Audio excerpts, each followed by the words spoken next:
Jai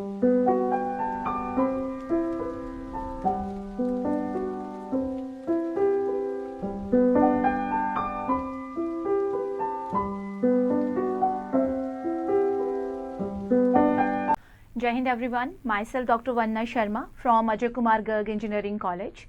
The subject which I am taking, subject is Engineering Physics and the subject code is KS101T. The various topics which I have already covered in this electromagnetic field theory. Actually, I have started electromagnetic field theory, which is also known as electromagnetics. So, in this electromagnetic field theory, the topics which I have already covered, the continuity equation, this topic I have already covered, and I have explained that continuity equation that represents law of conservation of charge, right? So, we have a differential form. This continuity equation is basically in differential form, which is del dot J is equal to minus del rho upon del T, that we have already derived. After this, we have discussed the concept of displacement current. So, we have seen in this particular topic that in addition to the moving electrons which are giving us current, we are having one more type of current, and that type of current is known as displacement current. And the reason of production of this current is a time varying electric field. So, whenever you have a time varying electric field, then that can produce a magnetic field. So, using this concept, we have modified Ampere's law, and that modified form is known as Faraday Ampere's law, or you can say modified Ampere's law. So, that we have already covered. Then we have started this Maxwell equations, and as I have told you in my previous lecture that there are 4 Maxwell equations which are the heart of electromagnetics, and those 4 Maxwell equations are derived from 4 laws of electrostatics and magnetostatics. So, we have already derived or we have already written our first Maxwell equation, second Maxwell equation and third Maxwell equation. So, the topic for today's discussion is I am going to write our fourth Maxwell equation, its significance and its integral form, and after that, using that fourth Maxwell equation, we will try to derive this continuity equation. Means that fourth Maxwell equation that satisfy continuity equation that we will prove today using mathematical operators or mathematical functions. So, that is a topic for today's discussion. So, firstly I am going to derive our fourth Maxwell equation. So, before that, a quick review.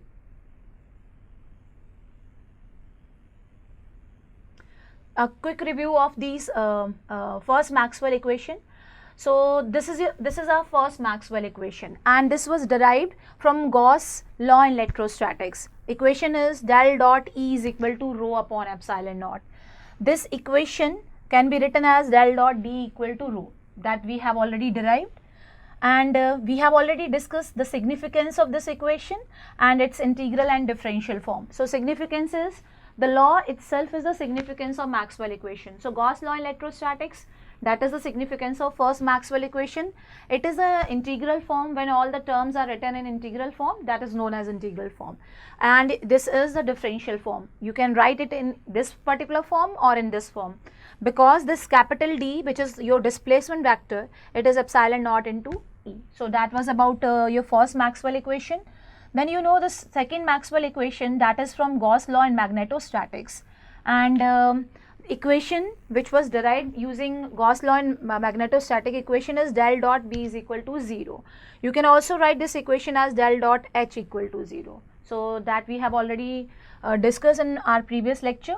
We have already discussed the significance of this equation, that magnetic monopole does not exist, and this is the integral form, and this one is differential form. You can also write this equation in terms of H.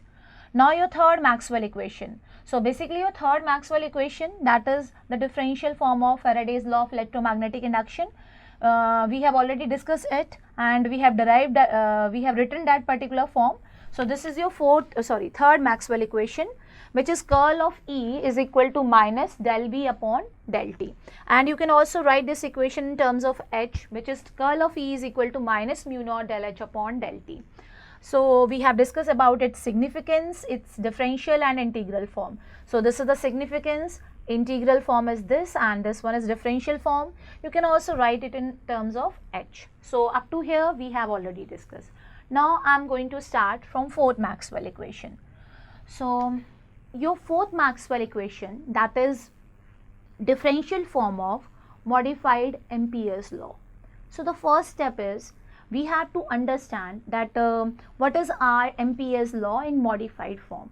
So as we have discussed that in modified Ampere's law, the closed line integral of magnetic field is mu naught times the total current enclosed, and that total current consists of two parts. One is conduction current part and the second one is displacement current. So according to modified Ampere's law, the closed line integral of magnetic field is mu naught times IC plus ID. You know what is IC here? It is conduction current. You know what is ID here? ID is the displacement current, right?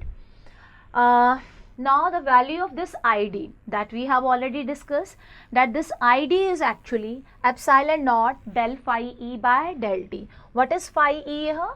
Phi E, that is your electric flux. So this magnitude of your displacement current, that is epsilon naught d phi E upon dt. So we have replaced that ID with this particular term. Now you know, in order to write these Maxwell equations, we have to express each and every term in integral form. So you have to represent this conduction current in terms of in integral form, and you also have to express this particular term in integral form. So what is the process of representing those terms in integral form? So the first one is your conduction current. So first I am taking this IC. So if you are having this arbitrary surface with a small area element ds, this is a small area element, and let di, that is the current flowing through this area element. And if J is the current density, then you know that J is equal to current upon area, you know that. And this di, that is equal to JDS.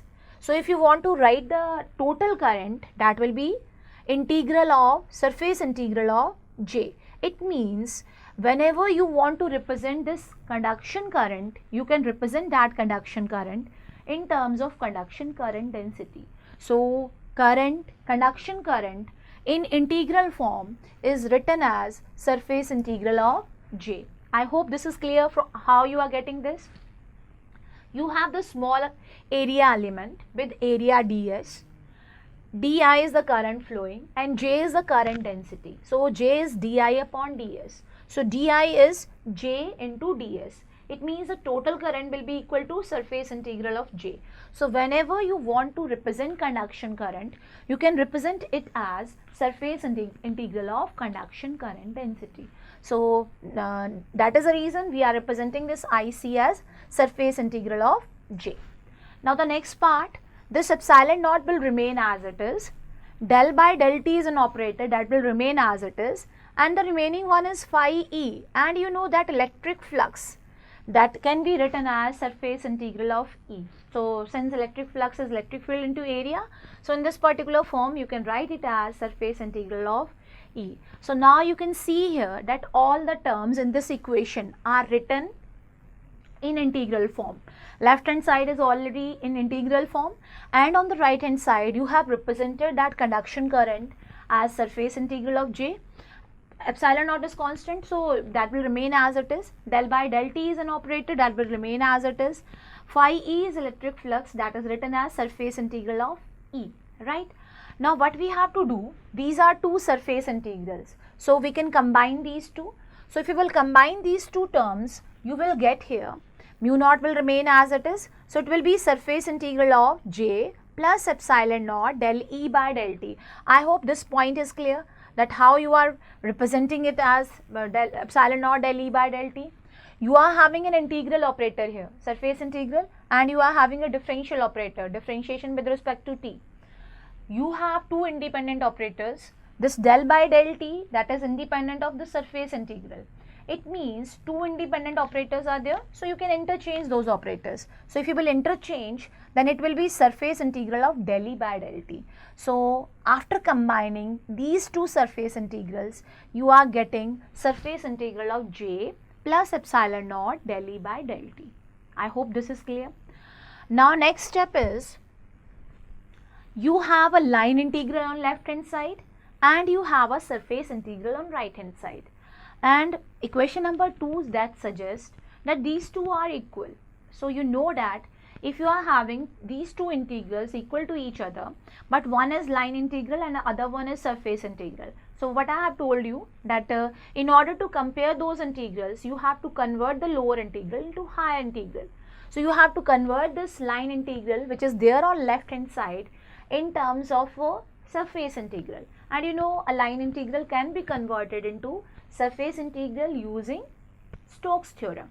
So according to Stokes theorem, what you have, this line integral of B, this will be equal to surface integral of curl of B. This is according to the statement of Stokes theorem. So using that theorem, now I have converted the left hand side of equation number 2 in terms of a surface integral. Now substitute back in equation number 2. So when you will substitute it back in equation number 2, what you are getting? You are getting surface integral of curl of B is equal to surface integral of mu naught J plus epsilon naught del E by del T.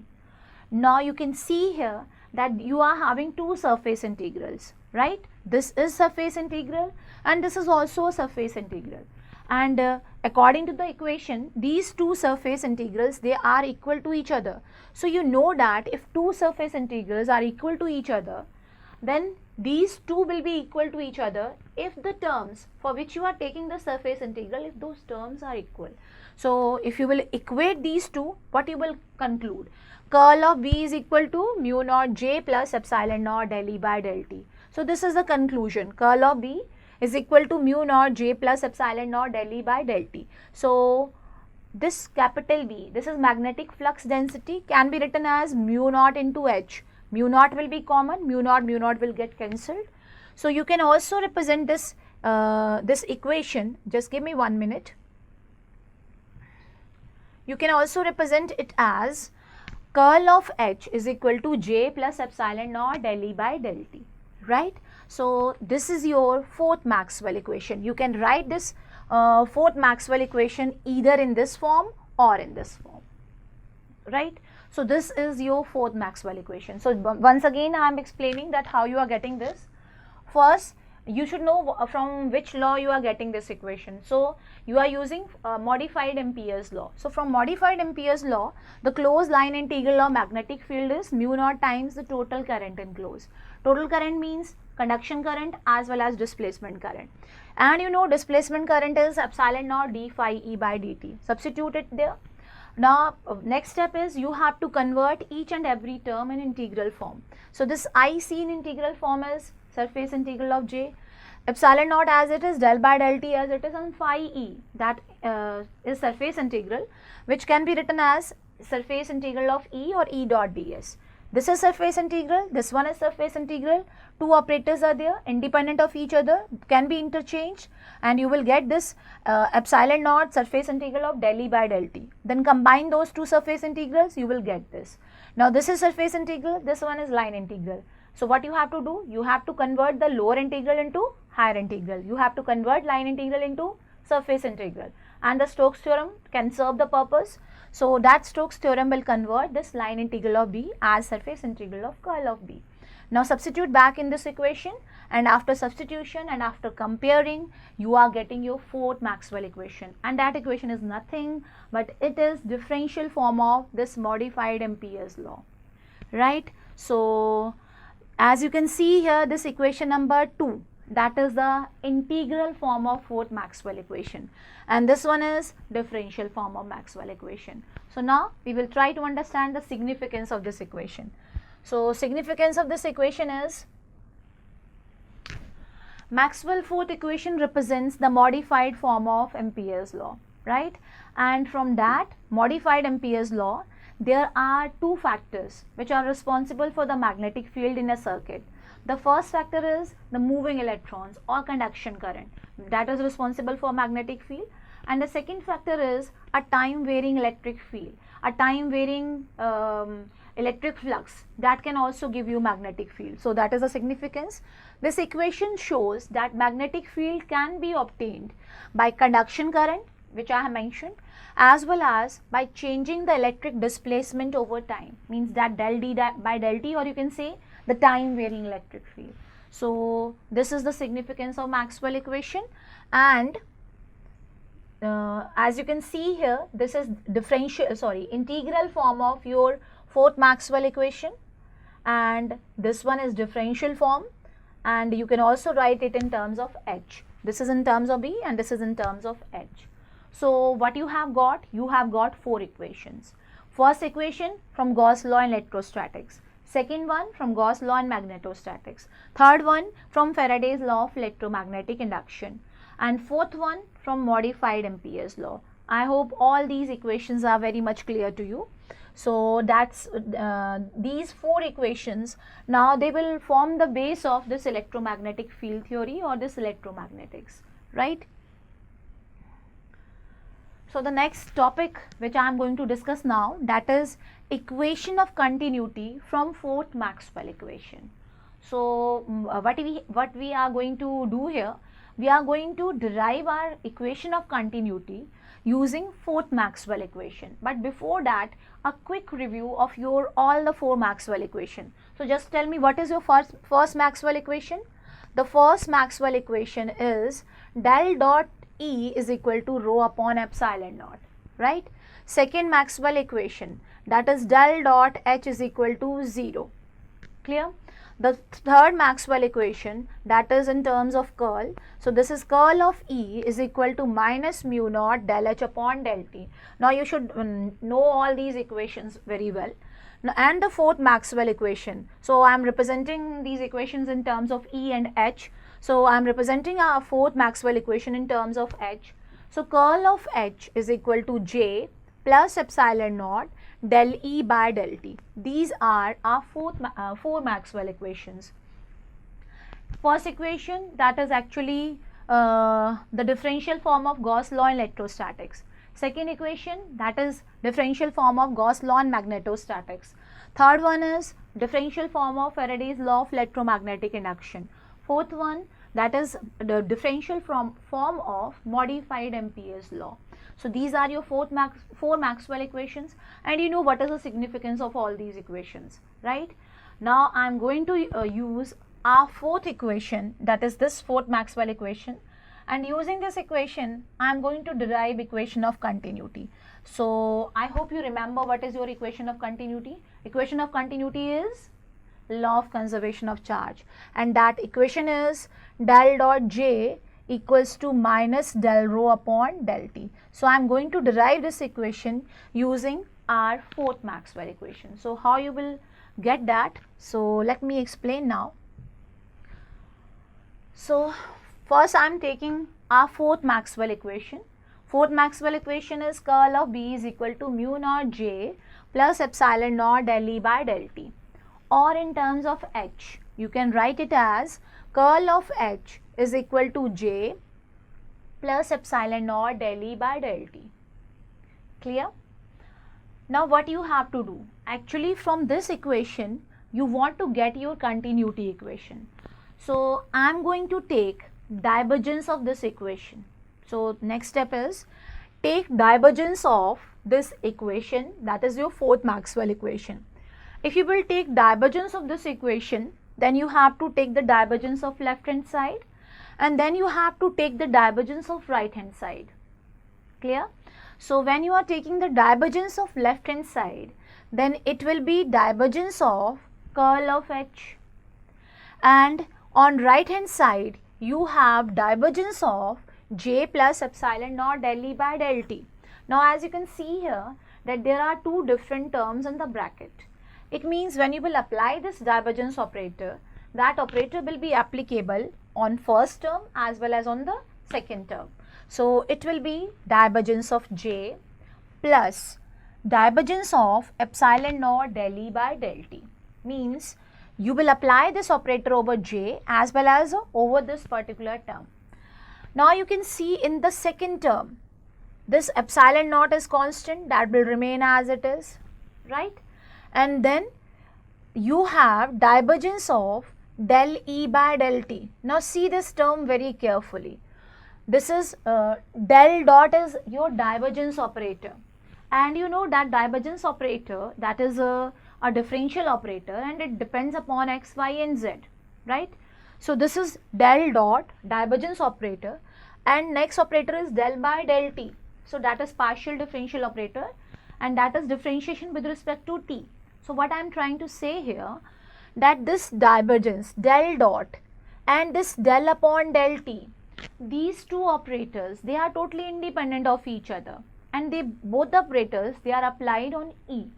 So if two independent operators are there, and if both are independent to each other, we can interchange those operators. So we have to do that. So if you will interchange them, then what you will get? You will get epsilon naught and this del by del t, that will come first, and the second will be divergence of E. Now why you have done that? Now it is clear that in the bracket you are getting your first Maxwell equation. That is the purpose of interchanging these operators. So what I have done, I have taken our fourth Maxwell equation.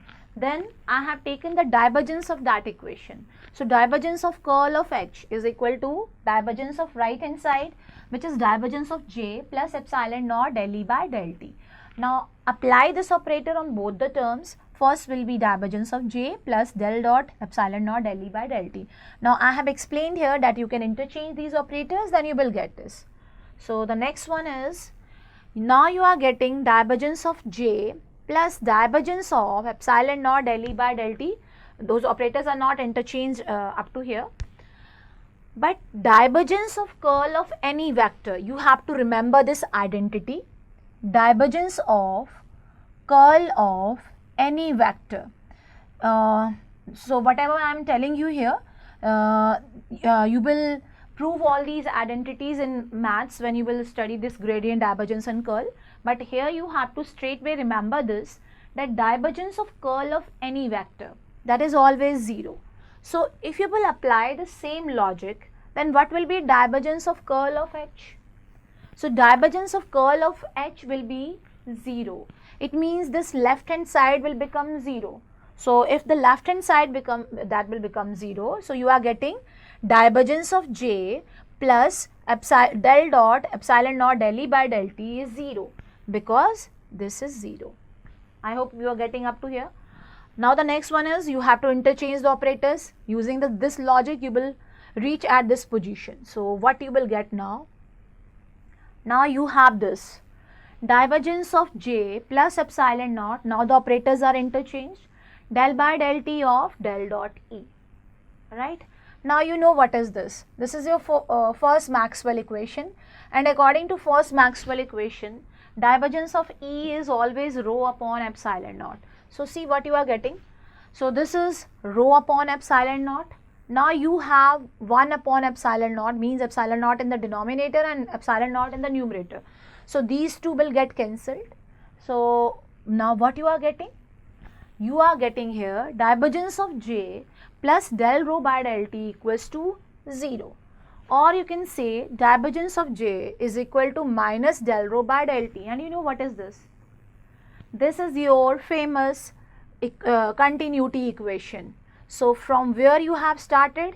You have started from fourth Maxwell equation. And where you are reaching? You are reaching at your continuity equation. It means that continuity equation is very much contained, or that is contained in that fourth Maxwell equation. So you can derive your continuity equation from this Maxwell fourth equation. I hope all the steps are clear. What you have done, you have, give me 1 minute. You have started with your fourth Maxwell equation. This is your fourth Maxwell equation. Then take the divergence of this.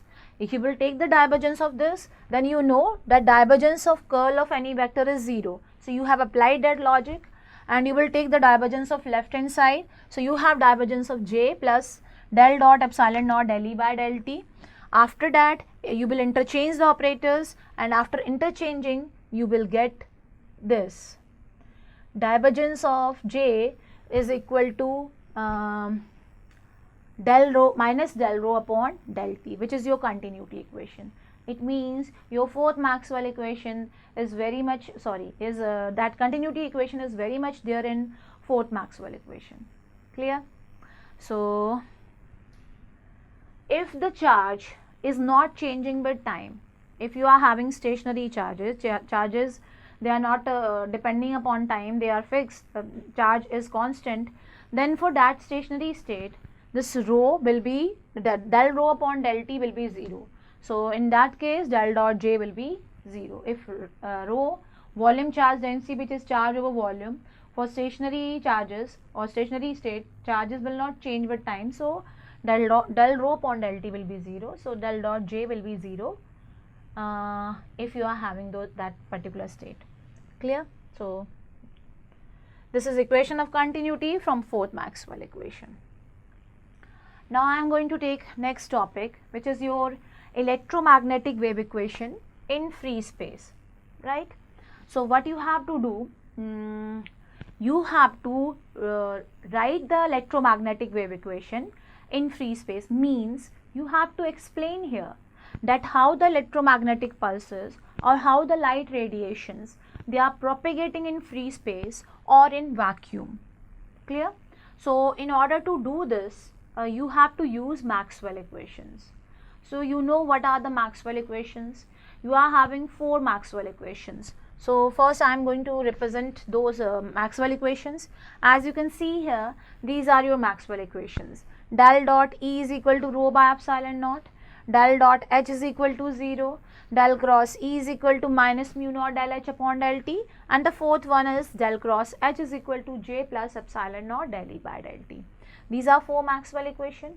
Now you have to convert, or you have to apply the conditions of free space or vacuum here, right? So in free space or in vacuum, this epsilon naught, that is the permittivity of free space. So you know what is the value of epsilon naught, and this mu is mu naught there. So you know mu naught is a permeability in free space. But in addition to that, in free space or in vacuum, there are no free charge carriers.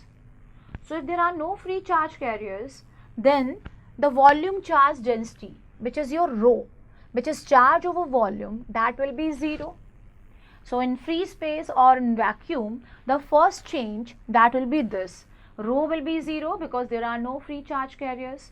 If there are no free charge carriers available for conduction, then conduction current density J, that will be equal to 0. It means you have another change, that in free space or in vacuum, J is also 0. So you have to apply the conditions of vacuum or free space. So the conditions are, the changes are, since there are no free charge carriers, so rho is 0 as well as J is equal to 0. So keeping these conditions in mind, you have to modify these equations. So in free space, rho is 0 and J is equal to 0. So Maxwell equations in free space are, so there is a change in first equation, del dot E will be 0. Second equation, no change in that equation. Clear? Means whatever the medium, whether you are dealing with the free space or any other medium, this del dot H is equal to 0. No change in that. Then you have third equation, again no change here, and your fourth equation will get modified. And why it will get modified? Because in free space J, this part of conduction current, that will be equal to 0. So now what you are getting? You are getting your 4 Maxwell equations of free space. Now using these 4 Maxwell equations, you will derive electromagnetic wave equations. Whenever I am saying wave equation, then you should know mathematically the wave equation or that equation, mathematical equation, which will represent the wave nature or oscillating behavior, that is basically a second order partial differential equation. So what you have to do, you have to derive that second order partial differential equation using the Maxwell equations, right? So first what you have to do, you have to modify the equations for this particular medium. So for this medium, your equations will get modified, and the modified form is del dot E0, first will get modified and fourth will get modified. Now the next step, whether you want to write these equations in free space or for a conducting medium or for a dielectric medium, the steps which I am telling you, the steps will remain same. Means first you have to write the general Maxwell equations, then you have to write the conditions for that medium, and then you have to convert those 4 Maxwell equations for that medium. So I have already converted the Maxwell equations for free space. So you are getting these equations. Now the next step is take the curl of your third and fourth Maxwell equation. So now what I am going to do here, I am going to take the curl of third equation, and whatever the steps I am going to tell you, you have to follow the same steps when you will apply the same operators or same functions on fourth Maxwell equation. If you will do so, you will get 2 equations which are your electromagnetic wave equations. One will be in terms of E and the other one will be in terms of H. So one will be in terms of electric field and the other will be in terms of magnetic field. So I am going to take the curl of equation number 3. So if you are taking the curl of equation number 3, you are taking the curl of left hand side as well as curl of right hand side. So curl of E is curl of minus mu naught del H upon del T. Now you have same logic. This one is constant, but you have this curl del cross. This is the operator for curl, and this del upon del T, this partial derivative with respect to this is differential operator, differentiation with respect to T. These 2 operators are totally independent of each other, means they can be interchanged. So if you will interchange, firstly minus mu naught, that is constant, taken outside, and you are getting curl of del H upon del T. After that you can interchange these operators. So I am talking about this del by del T and curl. So when you will interchange these operators, what you will get, del by del T will come first and curl will be applicable over H. So you are getting curl of H. So you know why we have interchanged these operators? Because now you are getting curl of H. And what is curl of H? Curl of H is your fourth Maxwell equation. And you know your fourth Maxwell equation in free space, curl of H is epsilon naught del E by del T. I hope this is clear. So next step is curl of E is minus mu naught will remain as it is, del by del T as it is, and this curl of H from fourth Maxwell equation, it is represented as epsilon naught del E by del T. Epsilon naught is constant, that will be taken outside, and this factor will become minus mu naught epsilon naught del square E upon del T square. So finally you are at this particular point, you are getting your fifth equation, curl of E. So you have solved the right hand side. Now we have to solve this left hand side. So in order to solve it, again you are going to use an identity. You have to remember that. In maths you are going to solve it, but here you have to remember it.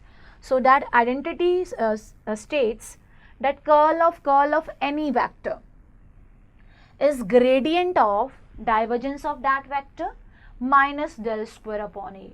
So if you will apply the same logic, then curl of E, that will be equal to gradient of divergence of E minus del square E. And you know what is divergence of E in free space? It is 0. So what I am going to do, I am going to substitute it back in that equation number 5. So curl of E will become gradient of divergence of E minus del square E, and this particular part will become 0. So it is 0, so you will get only minus del square E equal to minus mu naught epsilon naught del square E upon del T square. This is from your first Maxwell equation. So now you are getting this equation number 7. So what is this equation? As you can see here, this is a second order partial differential equation, and if you will solve it, then the solution of this equation will represent the oscillating behavior or wave nature. So this is your electromagnetic wave equation in free space in terms of E. So this is our first electromagnetic wave equation in free space. You have to derive a similar type of equation in terms of H. So what you are getting, this is plain electromagnetic wave equation in free space in terms of electric field. Now I am going to apply the same function, same operators on our fourth Maxwell equation. So what you are going to do, you are going to take curl of fourth Maxwell equation. So if you will take the curl of fourth equation, then you have to take the curl of left hand side and right hand side. So curl of H is curl of epsilon naught del E by del T. Now this is constant, you will take it outside, it will be curl of del E by del T. Now the logic is this del cross, curl and del by del t are independent of each other. Interchange these operators. After interchanging, you are getting this. And you know what is curl of E from third Maxwell equation? It is minus mu naught del H upon del T. So substitute that value here. If you will substitute it, you will get curl of E as minus mu naught del H upon del T. So this will be minus mu naught epsilon naught del square H upon del T square. So now you have equation number 8. You have simplified the right hand side. Now you have to simplify this left hand side using the same identity. What is that? Curl of H. That will be gradient of divergence of H minus del square H. So apply that. So if you will apply this, then curl of H will be gradient of divergence of H minus del square H. And you know from second Maxwell equation, irrespective of medium, divergence of H is 0. So what you will get? This gradient of divergence of H minus del square H is minus mu naught epsilon naught del square E H upon del T square. This is 0. So you will get here del square H minus mu naught epsilon naught del square H upon del T square equals to 0. So what is this? Again, this is a second order partial differential equation. And you know, a second order partial differential equation that will represent the wave nature or oscillating behavior. So this equation is representing the oscillating behavior. So this is known as electromagnetic wave equation in free space in terms of H. So equation number 10, that is your second electromagnetic wave equation in free space in terms of H. So you are getting two equations, one in terms of E and the other one in terms of H. And if you will write a general wave equation, then that general wave equation in terms of a general function phi, that will be like this. This is our general wave equation. So since you can represent each and every term in mathematical form, so when you are trying to represent the wave nature, then this mathematical equation, the second order partial differential equation, that will represent the wave nature. So if you will compare this equation, general equation, with these two wave equations of free space, then what is the conclusion? What you are seeing here? You can see here that instead of phi, you are having E and H, so that doesn't going to affect it. But the second conclusion which you can draw here, that instead of 1 upon V square, you have mu naught epsilon naught. So if you will compare these electromagnetic wave equation with general equation, then the conclusion is 1 upon V square is mu naught epsilon naught. So what you are getting? V is equal to 1 upon under root mu naught epsilon naught. You know what is the value of mu naught? It is 4 pi into 10 raised to power minus 7. You know what is the value of epsilon naught? It is 8.85 into 10 raised to power minus 12.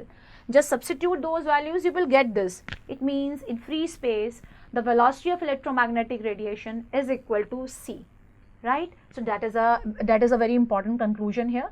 So the electromagnetic wave travel with 3 into 10 raised to power 8 meter per second in free space. So these were the two electromagnetic wave equations in free space. So how you have written, I have explained it, and lastly you have proved that V is equal to 1 upon under root mu naught epsilon naught in vacuum or in free space. In next lecture, we will write the electromagnetic wave equations for a conducting and dielectric medium, right? So that's all for today. Thank you so much.